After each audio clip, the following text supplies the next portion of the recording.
في هذه الدار زدت وتربيت هنا في لاردوت بالجزائر العاصمة، واللي تسمت باسمي بعد استشهادي بالمرادية. هنا زدت وكبرت وتشبعت بالروح الوطنية على يد يمة وبابا.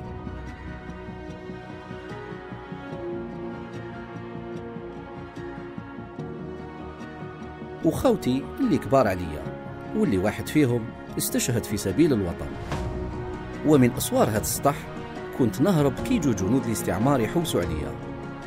والشي اللي ساعدني أني كنت رياضي، مارست الجمباز وكرة القدم، وكنت بزيادة على هذا منخرط في الكشافة الجزائرية.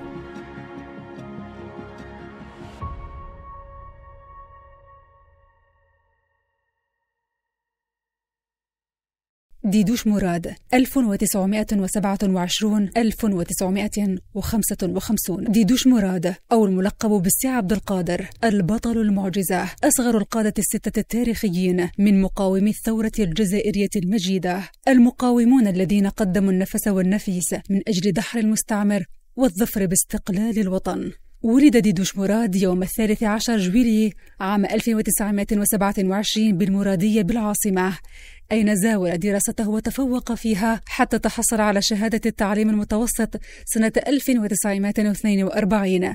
ولكن تفكيره كان أكبر من أن يحصر بين مقاعد الدراسة، ذا عقيدة ثورية، إما نصر وحرية أو تضحية واستشهاد. ديدوش مراد هو الأخ الأصغر من عائلة متكونة من 3 إخوة، اللي هو عبد الرحمن اللي هو جدي، عبد الرشيد مسمى حامد اللي كان شاهد كذلك وشاهد، أعدم وعذب ورموا الجثة تاعو في الأربعة، عثر عليها في السبعينات باش عثرنا عليها. وعبد الرحمن اللي كان الأخ الأكبر، كما يقول لك الأب الروحي والمادي لديدوش مراد والعائلة. كان عاش في عائلة مشبع بالوطنية ديدوش مراد. ودليل على ذلك الأب هو في الحقيقة مولود 14 جويلية 1927 و14 جويلية على بالكم باللي هو العيد الوطني لاستقلال فرنسا.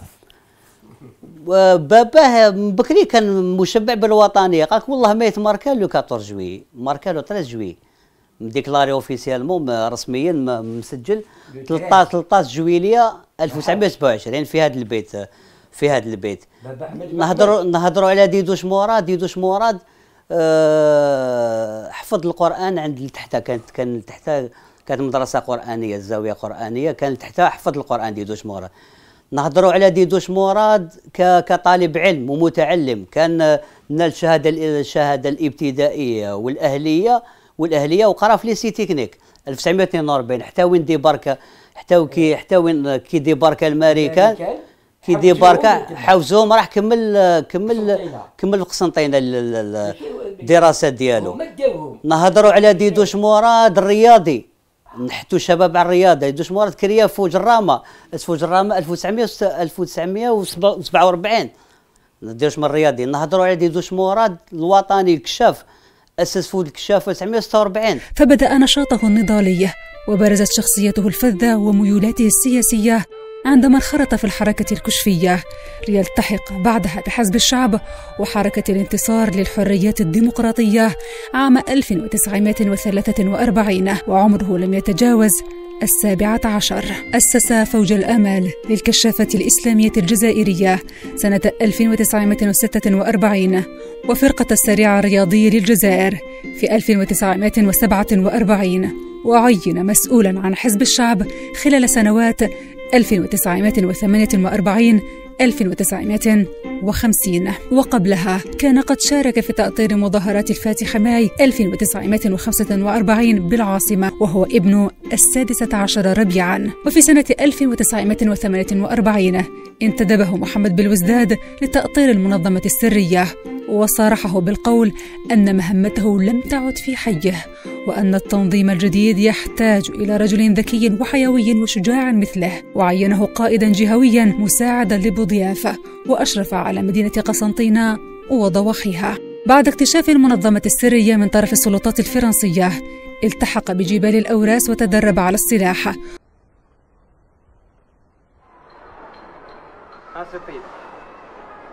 هلا مراد. مراد لاباس؟ العربي شرف. لاباس. هلا مصطفى شرف. لاباس؟ الحمد لله. واش راكم نتوما؟ على خير. لاباس الحمد لله. ها سي مصطفى، واش الأحوال عندكم في لاباس، نقولوا لاباس. عمليات جمع الأسلحة والتدريب راهي مستمرة ومتواصلة. مراد، الجماعة بكل حضروا. المفروض كلهم راهم هنا. صحاب وهران راهم هنا. وجماعة قسنطينة مجاو لحقوا. والصحراء لحقوا. المهم المناضلين كلهم راهم مشاو ومن كل جهات الوطن. قول لي، الدار تاع الصالونبيا هذه راهي مأمنة؟ راك متأكد من السيد؟ راني تكلمت مع السيد وتفاهمنا على كل شيء. أمنيا الوضع مضبوط؟ كلش حاضر. مليح. ما خلاص نتوكلوا على ربي. قمهم مراد ويمشي بزوج بار زوج. قالوا كي تقريكم منا، قال اختانا ولا نباركوا للدار ودخلوا. وكي دي جون واحد شي ناس ربي سامحهم كي يقول لك ما كاش بانديو منا، الاخر قالوا لنا 21 جا مراد في الفيلم ولا شفتوه فهمتني تاع بن بوعيد هذاك. قالوا ما تنساش الياس دارو هادي سي محمد. السي عبد القادر أحد القادة المؤسسين لجبهة التحرير الوطني الذين خططوا لثورة الفاتح نوفمبر في اجتماع الستة. لكن العمل العسكري المباشر لازم يسبقوا بيان يتوزع على الشعب ويسمع به العالم. بيان، لازم بيان، une proclamation. خلاص ما ننساوش باش نرسلوا البيان لخوتنا بالقاهرة باش ينشروا البيان على كل العالم. ولازم شعبنا يعرف هذا البيان، أهدافنا ومواقفنا، ويتعرف علينا احنا. ما لازمش نساو بلي الشعب ما يعرفناش يا جماعة. صح، وهكذا نخرجوا للعلن ونتهناو من المشكلة اللي تضافيش. متفقين. نتكلف أنا وبديدوش وبالمهيدي بكتابة البيان.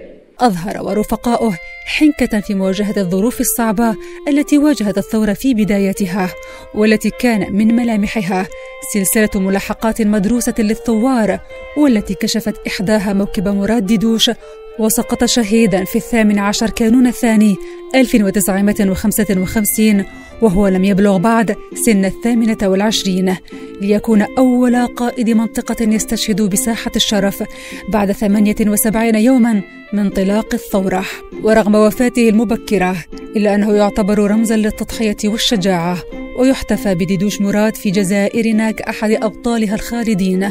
ولهذا تحمل وتتوسم جامعتنا العريقة، جامعة التكوين المتواصل، شرف اسم هذا البطل المجاهد الشهيد بعد أكثر من 3 عقود على تأسيسها، ليظل اسمه راسخا وقصته مصدر إلهام للأجيال القادمة لمواصلة النضال كما جاء في وصاياه آنذاك. والنضال متواصل اليوم بالعلم والعمل من أجل جزائر منتصرة. إذا ما استشهدنا دافعوا عن أرواحنا. نحن خلقنا من أجل أن نموت، ولكن ستخلفنا أجيال لاستكمال المسيرة.